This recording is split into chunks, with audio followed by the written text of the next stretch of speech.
Depuis maintenant plusieurs semaines, on entend tout le monde parler du massacre qui est en train de se passer dans le monde des cryptos. On vient d'assister à un cataclysme dans le monde des cryptos. Avec le Bitcoin qui a atteint son point le plus bas depuis je ne sais combien d'années. Vous l'avez bien vu, depuis plus de 8 semaines, les crypto-monnaies perdent de la valeur. Le Bitcoin ayant même touché un point le plus bas à 17 500 $. Mais regardez, en juin 2022, la perte a été de 35 milliards de dollars sur un mois sur le Bitcoin.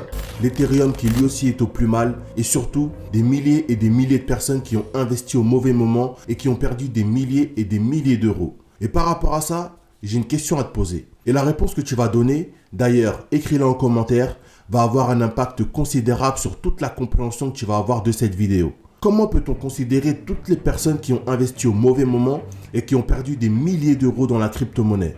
Est-ce qu'on les considère comme des investisseurs qui ont mal anticipé l'évolution du marché ou est-ce qu'on les considère comme des joueurs qui n'ont pas eu de chance parce que les cryptos c'est un jeu de hasard? Et c'est une question qui est intéressante et qui pourrait s'appliquer à d'autres situations. Par exemple, est-ce que les personnes qui perdent de l'argent en bourse sont des joueurs? Est-ce que les personnes qui font de mauvais investissements immobiliers sont des joueurs? Est-ce que les personnes qui investissent des milliers d'euros dans la métaverse ou les NFT sont des joueurs? Bien sûr que non.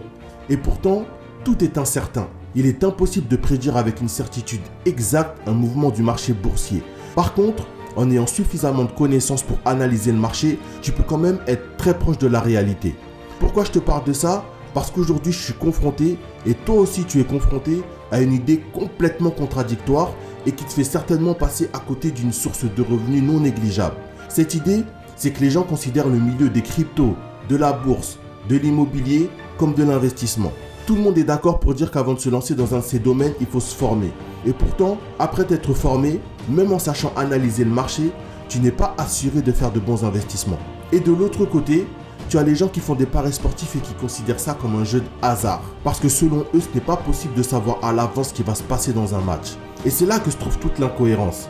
Parce qu'encore une fois, dans un domaine comme la bourse, comme la crypto, comme les NFT, ce n'est pas possible de savoir à l'avance comment le marché va évoluer.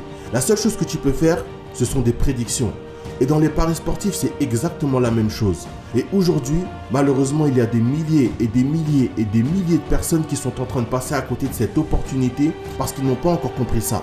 Pire encore, il y a des milliers et des milliers et des milliers de gens qui perdent énormément d'argent parce qu'ils n'ont pas conscience de ce qu'ils ont entre les mains. Et franchement, j'ai vraiment envie de prendre le temps d'appuyer sur ce point parce qu'il est très important et qu'il peut changer définitivement ton paradigme en ce qui concerne les paris sportifs. Donc, comme je viens de le dire, d'un côté, tu as les personnes qui considèrent les paris sportifs comme un jeu de hasard pour la seule raison que c'est impossible de savoir à l'avance l'issue d'un match, donc on ne peut pas considérer ça comme de l'investissement.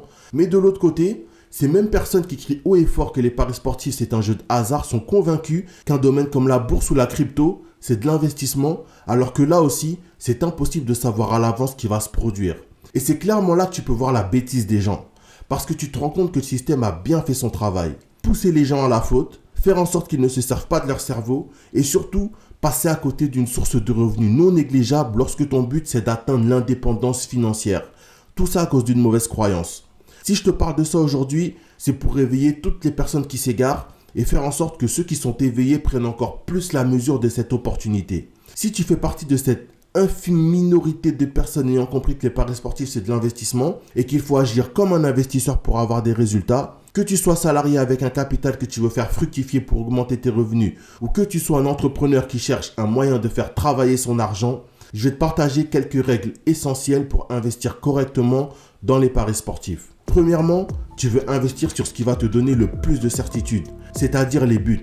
Tu veux du résultat, donc tu dois t'intéresser uniquement aux options qui donnent des résultats. Tout ce qui est victoire, match nul, double chance, buteur, tu peux le mettre à la poubelle. Ce que tu veux, c'est investir uniquement sur le nombre de buts. Parce que la seule chose sur laquelle tu peux poser des certitudes, c'est ça. À certains moments bien précis dans une saison, certaines équipes sont dans l'obligation de faire un résultat. Et pour faire un résultat, ça commence par devoir aller marquer un but. Et c'est en t'appuyant sur ça que tu vas pouvoir faire de bons investissements.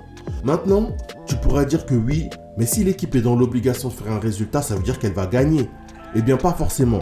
Et c'est justement parce que tu ne peux pas avoir de certitude sur ce point que tu n'as pas envie de prendre de risques avec ce genre d'options. Donc, pour avoir de vrais résultats, mais surtout pour pouvoir reproduire ces résultats semaine après semaine, tu as besoin de te concentrer uniquement sur ce qui va te permettre d'avoir ces résultats. Ensuite, deuxièmement, tu as besoin d'un capital. Si tu n'as pas de capital à consacrer à tes investissements dans les paris sportifs, ça ne sert à rien d'aller plus loin. Il ne te viendrait jamais à l'idée d'investir 20 € en bourse et d'espérer faire 1 million comme ça. Il ne te viendrait pas non plus à l'idée de faire un investissement immobilier avec uniquement 50 € en poche. Dans les paris sportifs, c'est pareil. Si tu n'as pas un capital, tu ne feras aucun bénéfice. Et au-delà de faire des bénéfices, ton capital te permet de prendre des meilleures décisions.